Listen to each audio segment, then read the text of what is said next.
بسم الله الرحمن الرحيم. من مدرسة الشهيد طلعت سليمان التابعة لإدارة المنزلة التعليمية بمحافظة الدقهلية، يسعدنا أن نقدم لكم هذا الحديث الصحفي مع مدير مدرستنا أستاذ أشرف كوينس.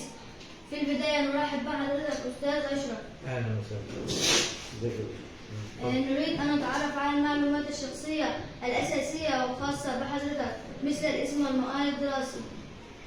الاسم أشرف رفعت عيد محمد. المؤهل الدراسي معهد معلمين 5 سنوات على درجة مدير عام معلم خبير. كم عدد السنوات التي قضيتها في مجال التعليم؟ بالتقريب كده تقريبا يعني حوالي 34 عام. ما هي الوظائف التي شغلتها قبل منصب المدير؟ عملت مدرسا حتى أن استقليت هذا المنصب معلما لمادة الدراسات الاجتماعية على مدار خدمتي طوال 24 عام.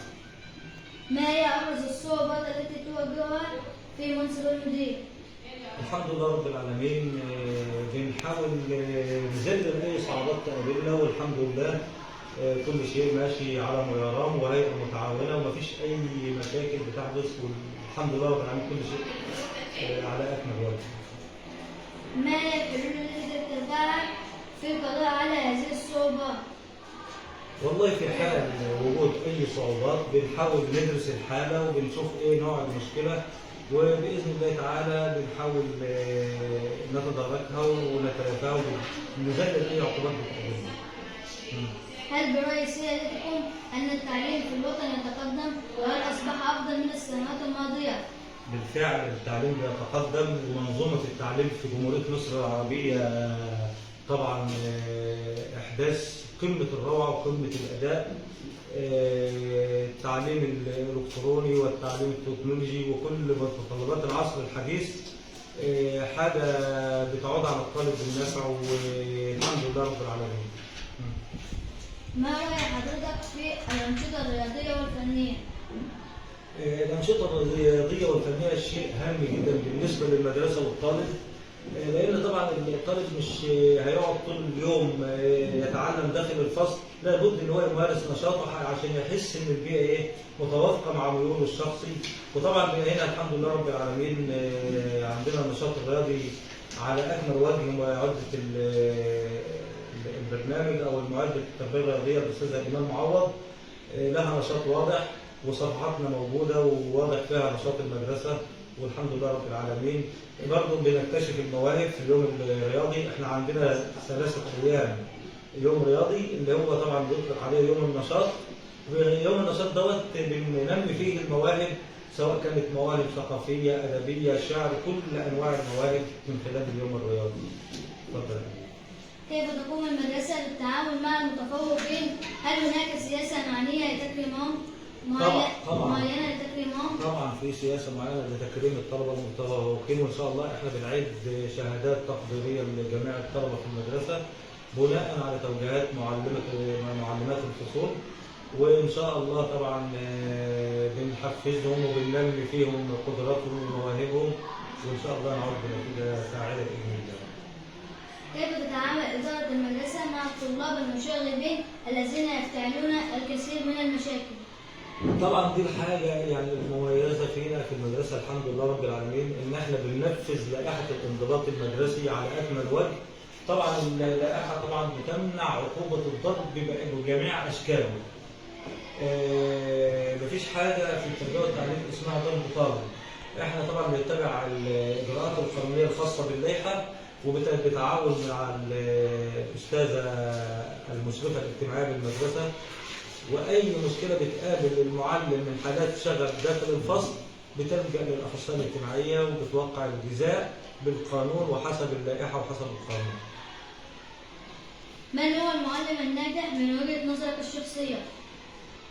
من وجهة نظري الشخصية المعلم الناجح هو اللي يتقي الله سبحانه وتعالى في هذه المهنة التي أعتبرها ليست مهنة ولكنها رسالة الأنبياء. وطبعا لو اتعاملنا معاها انها مهنه مش هنخلص فيها، لازم نتعامل فيها انها رساله ومن اعظم الرسالات. ما هي ابرز الامور التي يجب توفرها لخلق بيئه تعليميه وتربويه سويه؟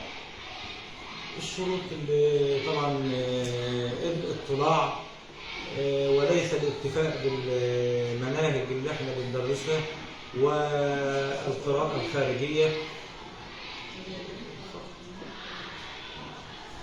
ما هي توقعات حضرتك من الطلاب والمعلمين لهذا العام الدراسي؟ توقعات بالنسبة للطالب والمعلم يعني؟ تقصد أول السؤال تكرر السؤال الثاني؟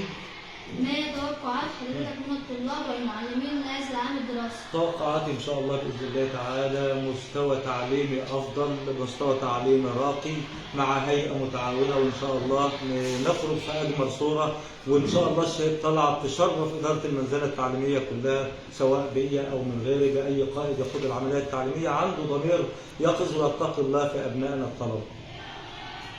مدى أهمية التطور التكنولوجي في البيئة التعليمية؟ طبعا التطور التكنولوجي شيء جميل جدا، بدليل ان احنا بنستخدم اللي هو قسم الاحصاء بالمدرسه او مسؤول الاحصاء بالمدرسه، ان احنا بنستخرج كل شيء خاص بالعمليه التعليميه وتنظيم العمليه التعليميه والهيكل التنظيمي من خلال وحده الاحصاء، وهي وحده تكنولوجيه.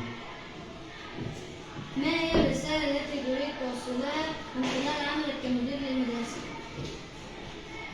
أوجه رسالة لأولياء الأمور ورسالة إلى أسرة أو هيئة التدريس.